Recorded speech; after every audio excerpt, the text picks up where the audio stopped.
빗줄기를 바라보느라면 속이 시원해질 때도 있습니다. 저 빗줄기가 내 마음속에도 쏟아져서 속 시끄럽게 하는 모든 근심과 걱정과 염려와 답답함과 짜증이 다 씻겨지고 내려가면 좋겠다 바라보기도 합니다. 하나님과 다른 것을 단칼에 찾아내지 못하는 어리석음과 지지부진함이 만들어내는 어설픔과 우왕좌왕하는 나를 바라보며 시원하게 넘어온다 싶은 비를 바라봅니다. 이상기온이 아니라 기후위기와 기후재난으로 치닫는 우리의 슬픈 현실에 우리의 각성과 회개와 실천이 있기를 소망하며 고통당하는 모든 이에게 하나님의 자비가 임하기를 간구합니다. 하나님이 만드신 세상인데 우리 인류는 모든 것을 내 마음대로 사용했습니다. 사람 중심이 제약이 된다는 것을 깨달아야 하는데 우리는 아직도 나 몰라라는 현실을 살고 있습니다. 오늘도 코로나의 일상 속에서 살았습니다.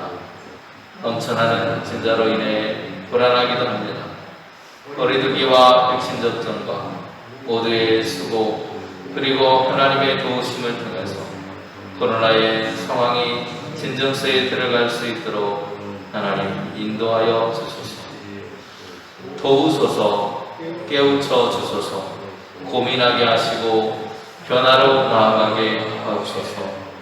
우리의 선택과 결정이 하나님께 기쁨이기를 원합니다. 인도하여 주옵소서. 예수님의 이름으로 기도드립니다. 아멘.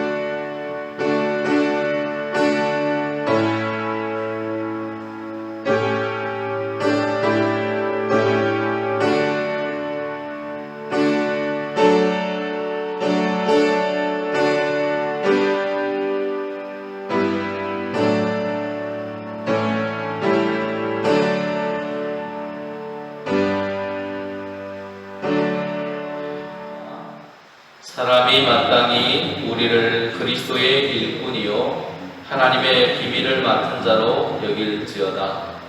그리고 맡은 자들에게 구할 것은 충성이니라. 너희에게나 다른 사람에게나 판단받는 것이 내게는 매우 작은 일이라. 나도 나를 판단하지 아니하노니 내가 자책할 아무것도 깨닫지 못하나 이로 말미암아 의롭다함을 얻지 못하노라. 다만 나를 심판하시는 주시니라.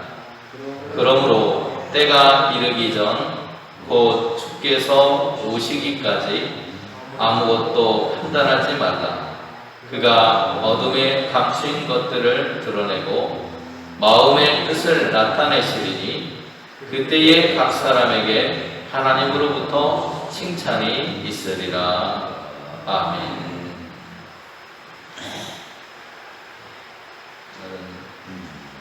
하나님의 일꾼이라고 하는 제목으로 말씀을 함께 나누겠습니다. 우리는 하나님의 선전으로 하나님의 영이신 성령의 소유로 택함받은 사람들입니다. 그렇게 죄 가운데 살아가는 것이 아니라 거룩한 삶으로 매일매일 살아가야 합니다. 거룩한 삶 가운데 살아가는 우리는 원래는 죽을 수밖에 없는 죄인이었지만 우리를 구원하신 그리스도 예수의 구속의 은혜를 통해서 하나님의 소유가 되었습니다. 그렇게 날마다 그리스도 예수의 의를 본받아서 우리가 하나님께 복종하며 살아가자고 지난주에 우리가 함께 말씀을 나누었습니다. 오늘은 본문의 말씀을 중심으로 우리가 하나님께 부름받은 공동체로서 우리에게 주신 사명이 무엇이고 우리는 어떤 마음으로 그 사명을 감당하면서 이 땅을 살아가야 하는가 라고 하는 것을 함께 묵상하고 또 함께 은혜를 나눌 수 있는 시간이 되기를 소망합니다. 오늘 1절 말씀 보시면 바울이 이렇게 이야기합니다. 사람이 마땅히 우리를 그리스도의 일꾼이요 하나님의 비밀을 맡은 자로 여길지어다 이렇게 말을 해요. 이것이 바울이 자신에 대한 인식입니다. 바울은 인간적인 판단으로 인해서 그들의 공로를 바라보거나 인간을 보고서 그들을 편에 서서 파당을 짓는, 지난주에도 말씀드렸지만 나는 바울파, 아볼로파, 게바파 이렇게 말하는 그런 모습들을 바라보면서 어리석은 것이라고 말합니다. 그러면서 바울도 아볼로도 베드로도 이러한 사역자들은 단지 그리스도의 사명을 위해서 일꾼으로 불러진 그리고 사용되어진 사람들일 뿐이라고 말합니다. 하나님의 비밀이 오늘 그들이 전해야 할 사명이라고 말합니다. 다시 말하면 복음을 전하는 복음의 전달자로서의 모습을 바라보라고 권면하고 있다는 것이에요. 오늘 본문에서 바울은 스스로를 나는 그리스도의 일꾼입니다 이렇게 말을 합니다. 여기에서 중요한 단어가 나오는데요, 일꾼이라는 것입니다. 여기서 일꾼이라고 하는 말은 휘페레테스라고 하는 그런 헬라어가 쓰였는데, 이 말은 무슨 말이냐, 하수인, 종, 노예 이런 뜻을 가지고 있어요. 기본적인 개념을 보면 철저하게 자기의 의지로 움직이는 사람이 아니라 누군가 지시하고 명령하면 그것을 따라서 움직이는 사람을 말합니다. 특별히 여기서 일꾼이라고 할 때 이 사람들은 당시 그 그리스 사회에서 최하층에 있는 사람들이었어요. 특별히 이 히페레테스라고 하는 말은 노를 젓는 사람이라는 뜻을 가지고 있습니다. 당시에 그 노를 젓는, 배 밑바닥에서 노를 젓는 사람들은 노예들이 대부분이었습니다. 그래서 그 배의 최고의 지휘자, 배를 움직이는 선장이나 뭐 이런 사람들이 되겠죠. 그 지휘자가 이끄는 대로 그 일을 감당하는 사람들이었습니다. 그들에게 주어진 어떤 환경에 의해서 움직이는 사람들이 아니라 그들에게 주어진 지시를 따라서 움직이는 사람이었다고 말할 수 있을 것 같습니다. 바울이 자신을 그리스도의 일꾼이라고 말할 때 자기의 의지나 뜻대로 마음대로 하는 그런 사역이 아니라 그리스도의 복음의 길을 따라서 하나님의 그런 뜻을 따라서 자기가 움직여가고 있다는 그런 고백을 이 말 속에 하고 있는 거예요.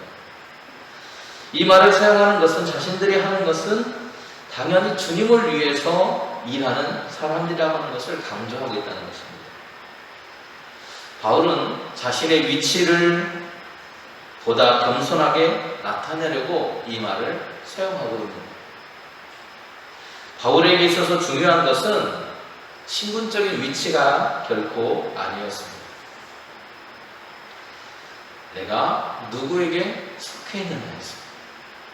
그래서 바울은 지금 자신을 나는 그리스도에게 속한 일꾼, 종에 불과합니다 라고 고백하고 있는 것입니다. 이어서 오늘 바울이 뭐라고 자신을 소개하냐면 이렇게 소개합니다. 하나님의 비밀을 맡은 자입니다. 이렇게 소개를 해요. 여기서 맡은 자라고 하는 그런 말은 오이코노모스라고 하는 그런 말이 쓰였어요. 이 오이코노모스라는 말은 오이코스라는 말이 집이거든요. 집이라는 뜻이. 그래서 그리고 노모스라고 하는 말은 법을 의미하는 말인데, 이 노모스에는 이런 뜻이 있습니다. 분배한다, 그리고 관리한다. 네모라고 하는 그런 말에서 왔는데요. 좀 더 풀어서 설명을 드리면 청지기는 뭐 하는 사람이냐, 이 오이코노모스 맡은 자라고 하는 사람은 뭐를 하는 사람이냐면 집안의 일들을 사람들에게 배분하고 사람들을 관리하는 일을 맡아서 하는 사람이었다는 것입니다. 맡은 자라고 하는 것은 주인의 집에 속해서 그 주인의 종들이 필요로 하는 것들을 채워주는 직무를 주인으로부터 맡은, 위임받은 사람이라는 뜻이에요. 그래서 이 오이코노모스라고 하는 이 말은 종들에게 직접적으로 적절한 시간에 그들에게 할당된 음식을 나누어 주는 그 모습을 말하고 있습니다. 사실 말하면 이 맡겨진 사람, 맡은 자라고 하는 것은 음식을 나누어 주는 그런 일을 했던 사람이라는 거예요. 그래서 그 일을 할 때, 여러분, 청지기로서 자기가 일을 할 때 자기의 돈을 들여서 하지 않았다는 겁니다. 누구의 돈을 쓰는 거예요? 주인의 돈을 쓰는 거죠. 그죠? 주인의 돈을 사용합니다. 주인으로부터 받은 돈을 위임받아서 그 돈을 가지고 종들에게 음식을 나누어주고 배분하는, 또 어떤 일을 맡기는 역할을 했던 사람이 바로 오이코노노스라고 하는 이 맡은 자라고 하는 사람, 청지기가 해야 할 일이었다는 것입니다. 우리가 하나님의 비밀을 맡은 사람입니다 라고 바울이 스스로를 소개한다라고 하는 것은 자신이 하나님께로 받은 은사와 달란트가 있었을 것입니다. 그 은사와 달란트를 가지고 하나님께서 맡겨주신 사람들에게 하나님을 믿게끔 하는 그 사역을 감당하는, 그 사명을 감당하는 것이 바로 나의 일입니다 라고 하는 고백을 하고 있는 거예요. 바울이 이처럼 자신들이 당파를 이룰 만큼 무엇인가를 가지고 승강받아야 될 존재가 결코 아니라는 이야기를 하고 있습니다. 오히려 승강받아야 할 존재는 주님 한 분뿐이고 하나님 한 분뿐이지, 우리는 그저 하나님께서 시킨 대로 하나님께서 맡기신 일을 종으로서 또 청지기로서 그 감당을 하고 있을 뿐이라고 하는 그 의식을 바울이 놓치지 않고 있었다는 것을 알 수 있습니다. 오늘 우리의 모습 속에 이러한 일꾼으로 또 하나님의 일을 맡은 사람으로서의 그런 사명이 있음을 기억하면서 살아가야 할 것입니다. 그러면 사명을 맡은 사람은 어떤 일을 해야 하는가? 어떻게 일을 해야 하는가? 그가 할 일은 무엇인가? 하나님의 종으로서 비밀을 맡고 또 하나님의 일꾼으로서 맡겨진 일이 있다고 분명히 바울은 말하고 있는데, 그 종이 취해야 될 태도, 종으로서 일꾼으로서 해야 할 그런 삶의 태도는 무엇이냐라고 했을 때 오늘 본문에는 2절에서 이렇게 이야기하고 있습니다. 맡은 자들에게 구할 것은 충성이니라. 충성이라는 말은 피스토스라고 하는 그런 말이 쓰였습니다. 원래 본 뜻은 신실하다는 거예요. 신실하다. 거짓 없이 성실하게 일한다. 그런 사람 가리켜서 충성하는 사람이라고 말하는 것입니다. 청지기는 주인 앞에서 신실한 사람으로 인정받아야만 그 일을 할 수 있었습니다. 여러분 잘 아시는 요셉 있죠? 요셉이 애굽의 총리로, 그리고 보디발의 그런 집의 총리, 집사로, 또 감옥에 갔을 때 그 감옥을 관리하는 사람으로 그가 세워졌잖아요. 사람들이 그가 신실하고 충성된 사람이라고 하는 것이 인정받았기 때문에 그 일을 감당할 수 있었던 것입니다. 바로 그 모습이에요. 요셉의 모습이 나타났던 것처럼 자신에게 주어진 것을 성실하게 감당하는 사람, 바로 그가 충성하는 사람이에요. 그래서 바울도 청직이란 바로 그렇게 일하는 사람이라고 말하는 거예요. 완전히 신뢰할 수 있도록 내게 어떤 일이 딱 주어지면 최선을 다해서 감당하는 사람이라는 거예요. 그런데 여러분 일하다 보면 여기저기서 눈치 주는 사람들이 꼭 생깁니다. 그런데 바울은 그럴 때 어떻게 해야 되냐고 스스로에게 질문하면서 이렇게 대답을 해요. 눈치 볼 필요 없다는 거예요. 다른 사람의 눈치를 볼 필요 없이 일을 해야 한다고 말합니다. 그래서 3절과 4절에 말하죠. 너희에게나 다른 사람에게나 판단받는 것이 내게는 매우 작은 일이다. 누군가 내게 눈치를 준다고 나를 평가하는 것처럼 그렇게 하는 것이 내게는 그렇게 크게 느껴지지 않는다는 거예요. 오직 주인이 그에게 시키는 일을 최선을 다해서 수행할 뿐이지 오늘 내가 다른 사람의 눈치를 볼 필요는 없다는 거예요. 내가 그것을 성실히 수행해서 주인이 인정하면 그것으로 족하다는 거예요. 그런 자체 가지도 않고 남의 눈치를 보지도 않은 않았습니다.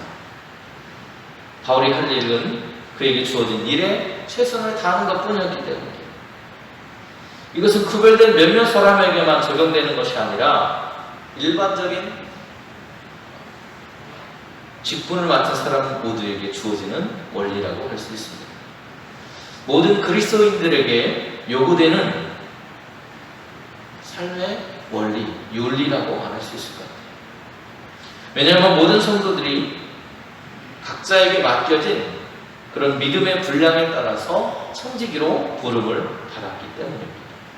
디모데후서 1장 11절은 이렇게 말합니다. 내가 이 복음을 위하여 선지자와 사도와 교사로 세우심을 입었다.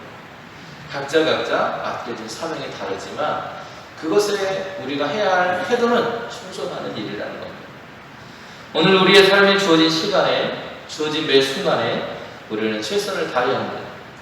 온힘과 사력을 다해서 일하는 그 모습을 보시고 주님께서 인정하실 수 있도록 누가 보든 안 보든 성실하게 일하는 바로 그 사람이 청지기 맡은 자라고 말하고 있습니다. 그런 평가는 누가 할까요? 보나마나 주인이 합니다. 인간의 업적에 대해서 판단을 하는 것은 쉬운 일이 결코 아닙니다. 그리고 그 사람에 대해서 온전히 잘 알지 못하기 때문에 우리는 겉으로 드러나는 그 모습만을 보고 저 사람이 좋다 나쁘다 판단할 수밖에 없어요. 그런데 바울은 인간을 의롭게 하는 인간의 그런 행위 때문이 아니라 하나님께서 우리를 구원하시려는 그 행위를 통해서 우리가 구원을 받았고 일꾼으로 부르심을 받았다고 말합니다. 이것은 인간의 무죄함에 근거한 행위가 아니라 하나님께서 은혜를 통해서 우리에게 주신 구원의 은총이라는 거예요. 우리는 단지 성실한 자세로 그렇게 일할 뿐이라는 것입니다. 그리고 나머지 평가는 주님께 맡기면 되는 것입니다. 우리는 그리스도의 심판대 앞에 언젠가는 서게 됩니다. 그것이 빨라질 수도 있고 늦어질 수도 있겠지만 언젠가 우리 모두는 주님의 평가 앞에 서게 됩니다. 그 앞에 섰을 때 그때까지 그 앞에 설 때까지 우리는 우리에게 주어진 사명에 최선을 다해야 합니다. 그리고 그때 그 앞에 섰을 때 우리는 내가 한 일들을 아무리 감추려고 덮으려 해봐도 주님 앞에 낱낱이 드러날 수밖에 없다는 것입니다. 오직 주님의 심판대 앞에서 우리의 행한 일을 평가받게 된다는 것이 오늘 바울이 충성할 수밖에 없는, 그리고 충성해야 된다고 우리에게 말해주는 이야기입니다. 우리는 그때를 대비해서 최선을 다해서 준비해야 합니다. 그래서 3절과 4절에 이렇게 말합니다. 너희에게나 다른 사람에게나 판단받는 것이 내게는 매우 작은 일이라 나도 나를 판단하지 아니하노니 내가 자책할 아무것도 깨닫지 못하나 이로 말미암아 의롭다함을 얻지 못하노라. 다만 나를 심판하시는 이는 주시니라. 아멘. 주님께서 오시게 될 때 우리가 종말이라고 말하는 그 심판의 때, 그때 칭찬받는 사람이 되어야 한다고 바울은 우리에게 말해주고 있습니다. 그러기 그 칭찬을 위해서 우리가 준비해야 될 것은 충성이라고 말하고 있습니다. 충성하기 위해서 우리는 하나님의 말씀을 따라서 하나님께서 하라는 시키시는 그 일을 하면 되는 것입니다. 높아지거나 지식을 자랑할 필요도 없습니다. 그저 우리에게 주어진 그리고 맡겨진 일에 헌신을 다해서 그 일을 감당하면 됩니다. 그리고 그 뒤의 평가는 사람들의 의식을 하는 것이 아니라 하나님을 바라보아야 합니다. 그리고 기다려야 합니다. 사랑하는 여러분, 주님을 위해서 충성하시고 주님의 칭찬을 누리시는 여러분의 삶이 될 수 있기를 원합니다. 5절 말씀 이렇게 말하고 있습니다. 그러므로 때가 이르기 전 곧 주께서 오시기까지 아무것도 판단하지 말라. 그가 어둠에 감추인 것들을 드러내고 마음의 뜻을 나타내시니 그때 각 사람에게 하나님으로부터 칭찬이 있으리라. 기도하겠습니다. 은혜로우신 하나님, 우리를 일꾼으로 그리고 맡은 자로 부르셨다고 오늘 바울을 통해 말씀하십니다. 우리 각자마다 주어진 직분과 사명이 있습니다. 주님 그 주어진 직분과 사명 순상을 다해서 주님 오실 때까지 온 힘을 다해서 충성하는 저희들이 될 수 있도록 도와주시고, 주님 오셨을 때 하나님으로부터 칭찬 듣는 인생이 될 수 있도록 성령으로 우리의 걸음을 인도하여 주시옵소서. 예수님의 이름으로 기도드립니다. 아멘.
이름이 거룩히 여김을 받으시오며 너희가 임하옵시며 하늘의 새로운같이 땅에서 이루어지이다. 오늘날 우리에게 일용할 양식을 주시옵고 우리가 우리에게 죄 지은 자를 사하여 준 것 같이 우리 죄를 사하여 주시옵고 우리를 시험에 들게 하지 마시옵고 다만 악에서 구하시옵소서. 이 나라와 권세와 영광이 아버지께 영원히 있사옵나이다. 아멘.